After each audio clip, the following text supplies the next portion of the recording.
Okay, here we are again. Go ahead, start out by giving yourself a pat on the back. You're watching these videos, you're learning about AP Psych, how psychologists do research. Remember, we're going to go over these methods in this first unit. The rest of the year is going to be learning about all the cool studies that were done and all the amazing things that have been discovered by psychologists. So in part 4, let me pull this up.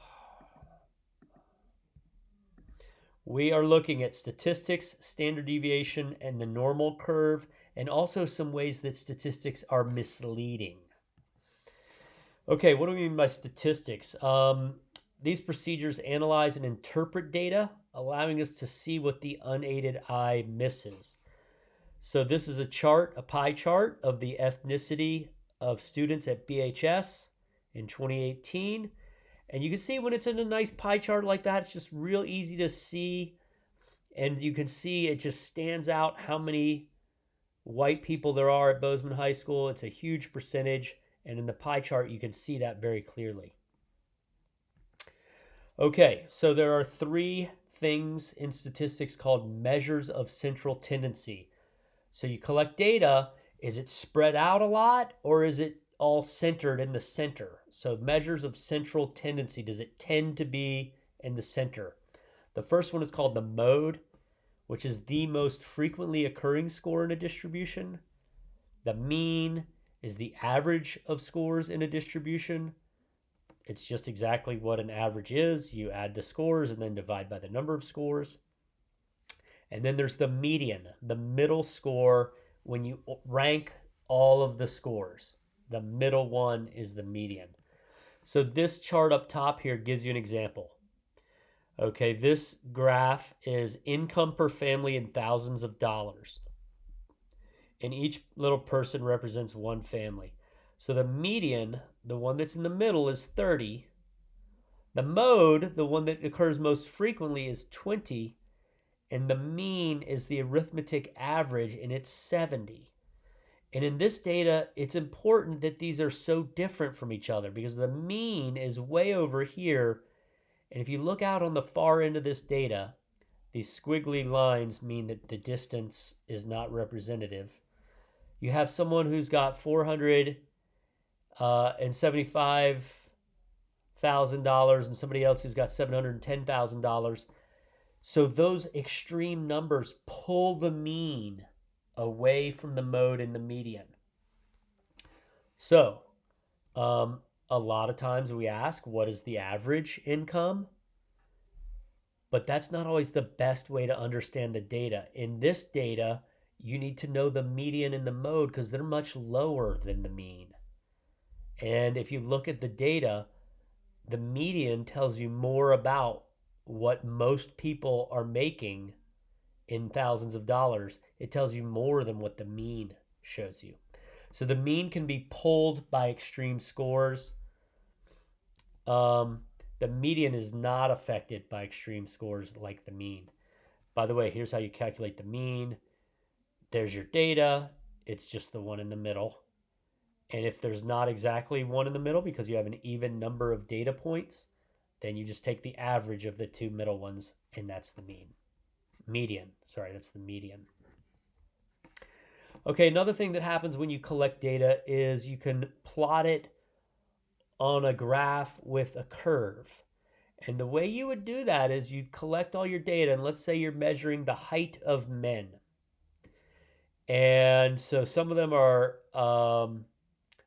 100, 120, 140, 160, 180, 200. Let's say this is not height of men. This is intelligence scores on an intelligence test. So most men are at 150. And this is what it looks like. You'd put the bar graphs there, and then you can kind of fit the line, the curve to it. And that curve, when it's shaped like this, the nickname is a bell curve. The official name is the normal curve, where it's an even curve like that. It goes up and down, and it's symmetrical. So here's 2 other normal curves. And this graph also shows you something called measures of variation. So the first three things, mean, median, mode, were the central tendencies. What does the data tend to do at the center? There's also measures of variation, which is how much does the data vary? How spread out is the data? So you can look at the range. That's the difference between the highest and lowest scores. So if the intelligence scores went from 30 to 150, that's the range. The standard deviation is a really interesting statistic. It's super useful, but you may have never heard of it. A measure of how much scores vary around the mean. So if you have a mean score of 150 and all the other intelligence scores are close to 150, there's a lot of 130s, 135s, 140s, 145s, 155s, 160s. It's all real close to 150. Then you get a normal curve that looks like this red line. The data's all real close to the mean. If the data's spread out, then it looks more like this blue curve down here, and you have a bigger standard deviation. So standard deviation is roughly means the average distance away from the average, or the average distance away from the mean. So you would use this information in real life to tell if someone like if you want to know how consistent someone is, like in sports, how consistent a golfer is. A golfer is a good golfer. He wins lots of championships. But what's his standard deviation? Does he win a lot of championships and also have some horrible days? Or does he win a lot of championships and he always finishes in the top 10 even if he doesn't win? So if you have a low standard deviation, you would be always finishing in the top 10. If you have a high standard deviation, you would maybe win a lot of championships, but also have a lot of really bad days. So there's a golf tournament called the Ryder Cup, and they have to pick who's going to be in it. And so you would probably want to pick people with a small standard deviation. Okay, not all the curves are the normal curve, like a bell. They could be bimodal. So this is a bimodal because it has two modes. A bunch of people on this. This is a test. These are test scores. A bunch of people scored 30. A bunch of people scored 70. So you have two modes. You could have a positive skew where the data shifts. Negative skew, it shifts this way. Positive skew, it shifts this way. So the curves can have many different shapes. Finally, a couple different types of statistics. Mostly what I've been telling you about is called descriptive statistics. This is organizing the data so you can see patterns. The mean, median, mode, range, standard deviation are all descriptive statistics. There's also something that we're not going to really get into in this class, but you should know what it is. It's called inferential statistics. And these are methods to find out if the results of an experiment were due to chance or if they can expand to predict to the general population. And you do some statistics about how many people were in the research and what were the scores and what was the variation, and you get something called a z-score. We're not doing all that. I just want you to know that that's there. That's a thing called inferential statistics. Another thing you have is something called statistical significance. When you do research and you find that, the mean for women on intelligence score is 160, the mean for men was 159. Is that difference statistical? Is it statistically significant? That means, what's the likelihood that the relationship is caused by a real factor and not just chance? So if you have a mean score of women that's 160 and a mean score of men that's 159, probably not significant. It's just 1 point. But if the scores were 160 to 145, that's a big range of scores difference between men and women. And so you would say, hey, there's statistical significance here. And again, there's ways you calculate that, but that's generally what it means. Is the difference between men and women just by random chance, or is it big enough that you say, hey, something's going on there? I forgot to mention this with correlation, but when you're making a scatter plot, if you have one score that's way far away from the other data, that score is called an outlier. So you can see an outlier up here and an outlier score down here. Okay, let's get into misleading stats. So stats are super useful to organize your data. But let's look at these stats.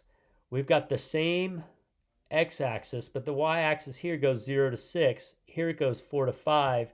Here it goes 4.0 to 5.0. And you can see the line changes depending on what you have on the y-axis.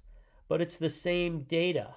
But this one makes it look much more dramatic because you have the y-axis like this. Okay, the y-axis here does not make the data look like there's a dramatic difference. So you always have to check the axes and see if they're manipulating the numbers on the y-axis to make the difference seem bigger than it really is. Similarly, you can do this with a bar graph. It's hard to see, but this graph goes from 850 to 1,000. This graph goes from 0 to 1,000. So the differences between yellow pizza and hot dogs is only 15 votes. And on this first chart, that looks like a big difference. And on this chart, it looks like a very small difference. So again, you can manipulate the y-axis to make your data look differently. Another thing that's misleading is using the average or the mean. So in this graph, again, it's income. You make 30,000, all your coworkers make 30,000. The CEO's son makes 430,000. The average is 80,000. But really, the average is not useful to describe this data. You would want the median or the mode. Final one, misleading stats. This is about correlation. So if you looked at the divorce rates in Maine and you collected data on the per capita consumption of margarine in Maine, as margarine went down, divorce rates also went down. And this is in time from 2000 to 2008. So over time, both were going down. So, hey, there's a correlation. Not really. This is an illusory correlation. So you got to be careful of that. All right, that's it for today. If you have any questions, email me or see me in class. Thanks for tuning in.